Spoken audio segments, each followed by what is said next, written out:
what the hell has just happened, guys? What the hell has just happened? Nah, this is going out raw, uncut. We're just gonna straight record one take, post this out, bro. Because right now, wow. Okay, that fight, going into this fight, I predicted a Canelo points win. I knew this was going to break because I didn't think that Canelo would have the power to knock out cold Dimitri Bivol. Not because Canelo doesn't have power, but I think Dimitri Bivol is underratedly, but really underrated when it comes to his durability. But again, another factor I was thinking, is he going to get like flustered by the light? Is he going to be affected by the occasion? Cinco de Mayo weekend, a fully sold out T-Mobile Arena with Mexican fans. It could be a long night for Dimitri Bivol, but to be fair, he rose to the occasion.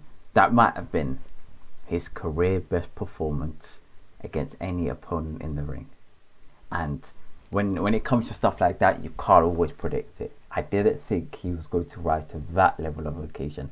I thought about ways that Bivol could win. I said that he's got to win a couple of the first, in the first half of the fight, 1 or 2 rounds he's got to win, and in the second half of the fight, I think that if he stays behind the jab, 1-2 his way out and runs for dear life, I think that he could potentially win. But he did that and more. He actually went to Canelo and tried to knock him out. Like, I was not expecting that, guys. I'm sorry. If I'm going all over the place, I'm excited. So it is what it is, guys.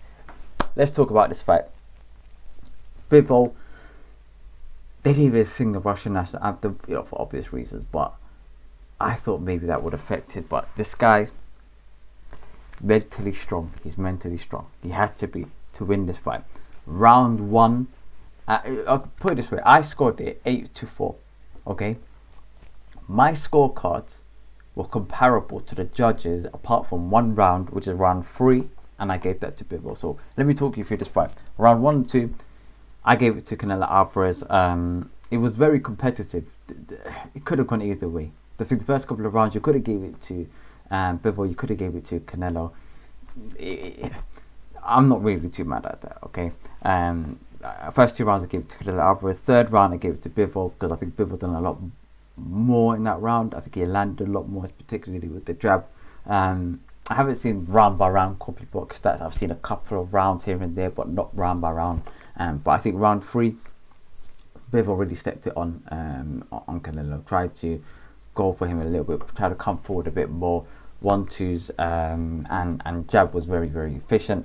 Round 4, I gave it to Canelo Alvarez. Canelo won that round back again. I think he realised the tide was turning.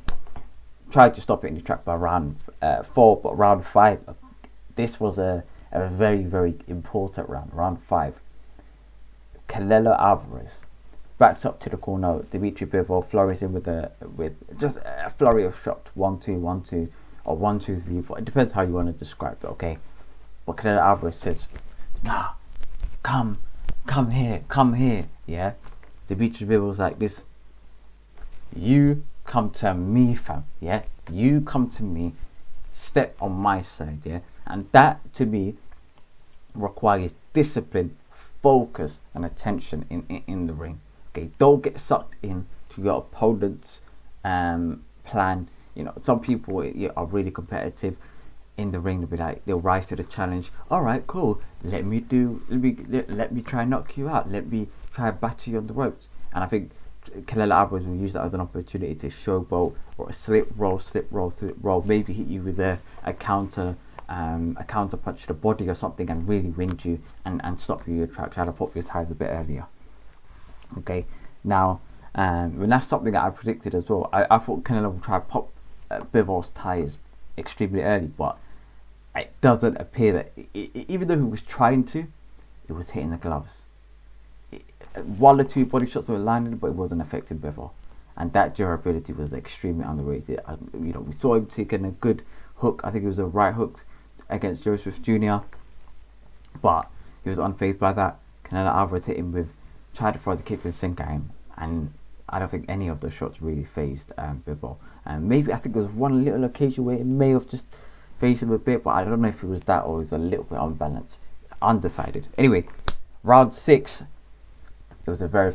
This was the thing, and this is what kind of clocked me after round 6 on judging this fight in particular.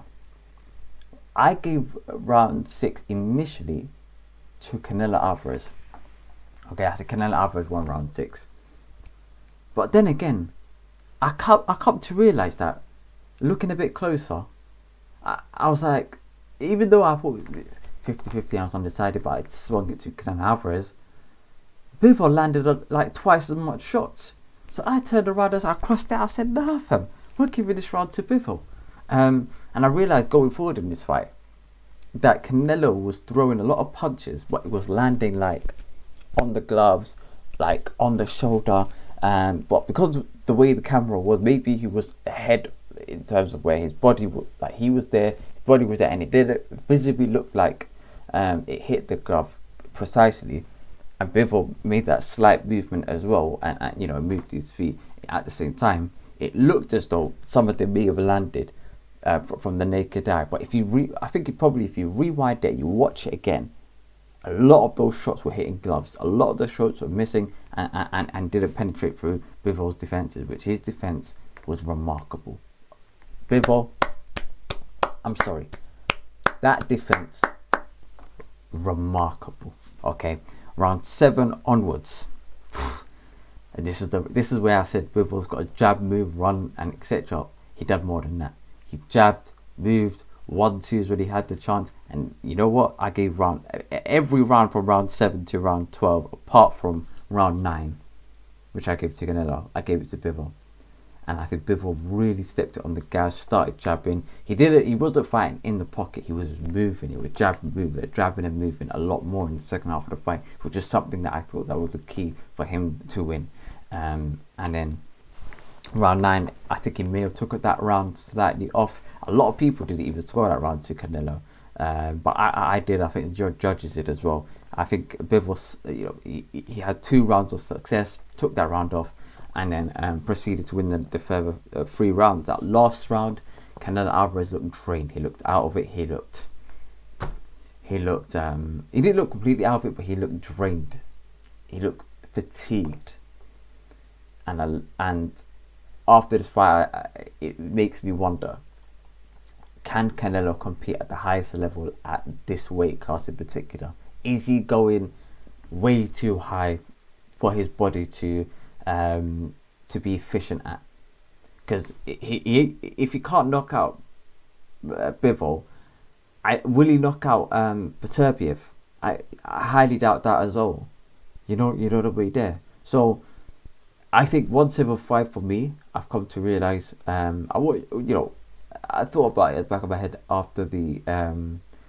after his last fight against Kovalev at 175, and I thought maybe that he would be slower at this weight class. He'll be would throw a lot less punches. I thought Bivol would throw a lot more, and it'd be visibly a lot quicker. But I thought that the power will carry through and it will eventually knock him down or really hurt Bivol.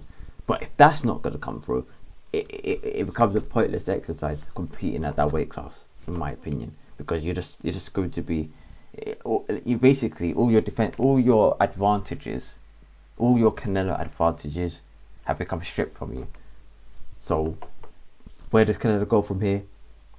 They're talking about rematch. Do I agree with that? I don't want to see it. I don't want to see the rematch. I don't want to see the rematch personally, because I can't see what Canelo could do differently, number one.